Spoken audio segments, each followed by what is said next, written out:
उत्तर प्रदेश में योगी सरकार के सत्ता में आने के बाद से ही आजम खान की मुश्किलें ऐसी बढ़ी कि उन्हें जेल और अदालतों के चक्कर ही नहीं लगाने पड़े, बल्कि अपनी विधानसभा सदस्यता भी गंवानी पड़ गई।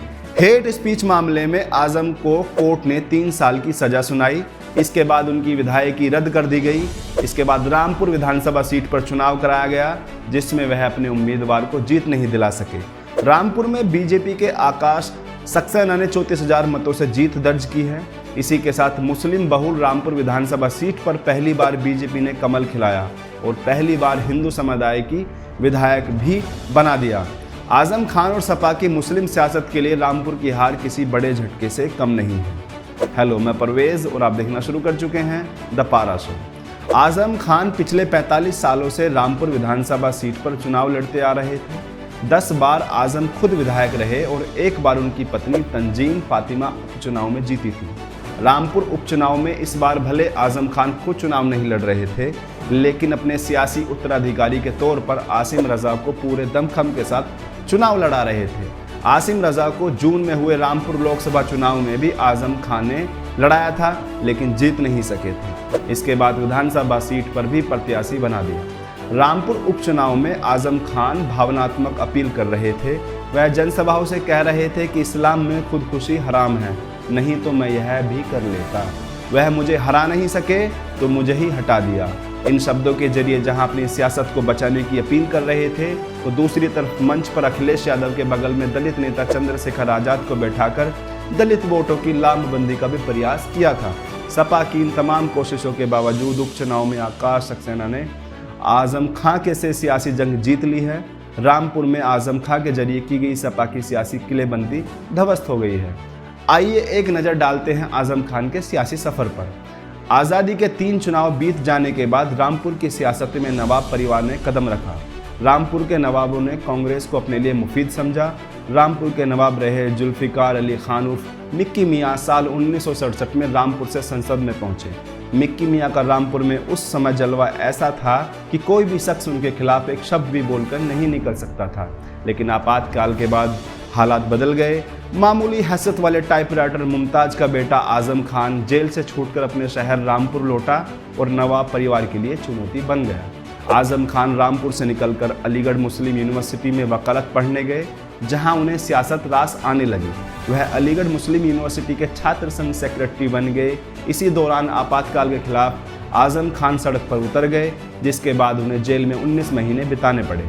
आजम जेल से आते ही 1977 में जनता पार्टी के टिकट पर विधानसभा का चुनाव लड़ गए, लेकिन सामने थे कांग्रेस के मंजूर अली खान उर्फ सन्नू मियाँ। सियासत में आजम कच्चे थे और पैसा भी नहीं था। ऐसे में वो चुनाव हार गए, लेकिन हौसला नहीं छोड़ा। साल 1980 में रामपुर विधानसभा सीट से फिर आजम ने किस्मत आजमाई और इस बार जीत कर विधानसभा पहुंचे। इसके बाद फिर आजम ने पलट कर नहीं देखा और लगातार जीतते रहे। धीरे धीरे वे सूबे में मुस्लिम सियासत का चेहरा बन गए। वो अपने परिवार को भी राजनीति में ले आए। आजम खान की पत्नी सांसद विधायक बनी और बेटा विधानसभा पहुंचा। सत्ता में रहते हुए आजम ने अपनी कई विरोधी पैदा कर लिए, जो उनके लिए मुसीबत का सबब बने। यूपी में सियासत ने 2017 के चुनाव में करवट ली। बीजेपी सत्ता में आई और योगी आदित्यनाथ के मुख्यमंत्री बनते ही आजम खान पर संकट के बादल मंडराने लगे। एक के बाद एक मुकदमे उनके खिलाफ होते गए, जिसमें कुछ मामलों में वो बरी हो गए, लेकिन 2019 के हेट स्पीच मामले में 3 साल की सजा हो गई। अदालत से सजा याफ्ता होने के चलते आजम खान खुद तो चुनाव नहीं लड़ सकते थे, लेकिन उनसे वोट डालने का अधिकार भी छीन लिया गया। इस तरह से विपरीत परिस्थितियों में आजम खान खुद की न तो सियासत बचा पाए और न ही रामपुर के दुर्ग को सुरक्षित रख पाए। रामपुर उपचुनाव में आसिम रजा को सपा प्रत्याशी बनाया तो आजम खान के तमाम मजबूत सिपा सलार उनका साथ छोड़कर बीजेपी के खेमे में चले गए। आजम खान के पीआरओ रहे फसाद अली खान उर्फ सन्नू, इरशाद महमूद, शाहबेज खान समेत कई भाजपा में आ गए।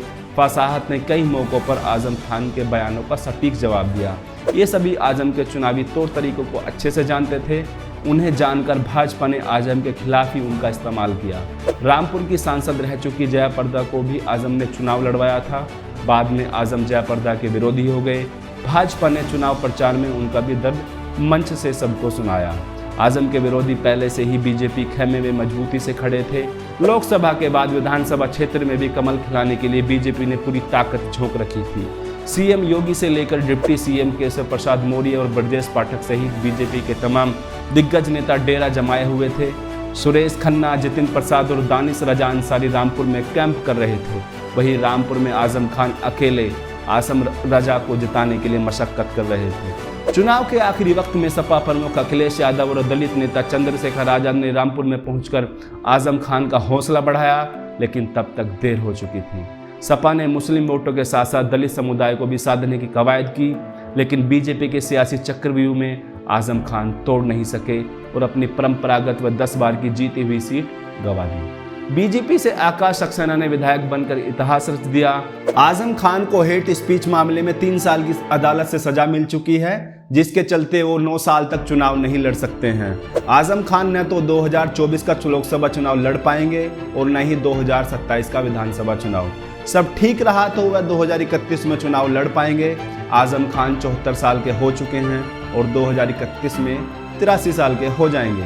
इस तरह अगले 9 सालों में सियासत काफ़ी बदल जाएगी।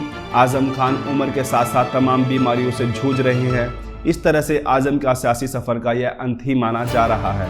आकाश सक्सेना ने जीत के साथ ही कह दिया है कि रामपुर में आजम खान का चैप्टर पूरी तरह से ख़त्म हो गया है। अब तक के लिए इतना ही। मैं लेता हूँ आपसे विदा।